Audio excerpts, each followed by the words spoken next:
Karan, I don't know how to put this. मेरा सवाल यह है कि बहुत रियलिस्टिक सेटिंग में बहुत रियलिस्टिक एक्शन लग रहा है इस फिल्म का, जैसे कि हम तमाम फिल्मों में देखते हैं, लेकिन इंडिया में और साउथ की फिल्मों में खासकर जो एक्शन होता है, they are over doing it, like जिस तरह की एक्शन सीक्वेंसेस स्पेक्टेकल वो क्रिएट करते हैं। क्या आपको लगता है कि रियलिस्टिक एक्शन को ज़्यादा इस्तेमाल करना चाहिए रियलिस्टिक सेटिंग में, और क्या साउथ की फिल्मों में जिस तरह का एक्शन होता है ओवर द टॉप, उसकी वजह से बॉलीवुड फिल्में और हिंदी फिल्मों पे उतना प्रेशर है कि वो भी कुछ इस तरह का क्रिएट करें जिस तरह से वो क्रिएट कर रहे हैं? देखिए, आपके सवाल के लिए शुक्रिया, लेकिन मैं ये कहना चाहूँगा कि मैं किसी और की फिल्म का जिक्र ना करते हुए ये कहना चाहूँगा कि ये जो हमें टिपिकली हमें एक जॉनर होता है जो बुलाते हैं जॉनर फिल्म होते हैं, जो बहुत सारे ये फिल्में वेस्ट में बने हैं, कोरिया से बने हैं, चाइना से बने हैं, जैसे है वो ट्रेन टू बुसान है, या आपने देखा है जॉन विक की जो सीरीज़ रही है, वो जहाँ एक्शन जो है वो भी एक आर्ट फॉर्म है। तो जब हम कहते हैं कि ये बहुत ब्लडी है, बहुत वायलेंट है, तो हम ये नहीं कह रहे कि हम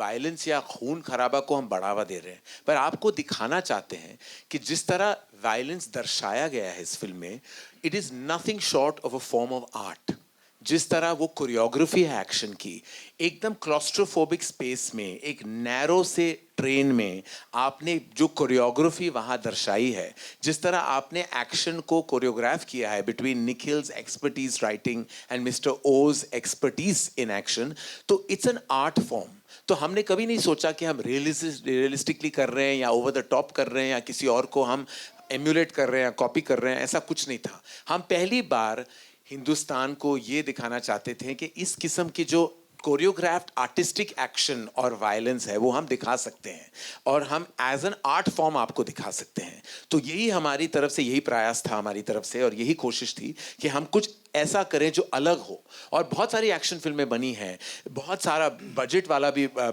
खर्चे वाली फिल्में बनती हैं, लेकिन जहाँ वाकई सोच विचार बिना कोई वीएफएक्स की आप काम करें, जहाँ वाकई बहुत सारा सोच जाता है उस कोरियोग्राफी में, इसी का हमने यही कोशिश की थी, और यही चाहत है कि जब ऑडियंसेस देखेगी तो they will appreciate the work that goes into this choreography of action. Hi, right at the center. My question is for Raghav. I'm one of those people जिसने TIFF पूरी तरह से follow किया था जब film had its premiere and the reviews were coming in, and there were multiple reviews which were talking about how Raghav has killed it, so to speak, because you know how they were talking about he's so good and everything. मेरा question आपसे ये है कि सब आप हंसाते हैं, you have this, it's very inherent to you, it's very natural to you, लेकिन जब आप इस तरह की चीज़ें करते हैं और उसको इतने रेव रिव्यूज़ मिलते हैं, अंदर से ये फील होता है कि नहीं भाई, अब मैं हंसा सकता हूँ, मैं डरा भी सकता हूँ, and that's the kind of light you want to show to other directors, not just in terms of versatility but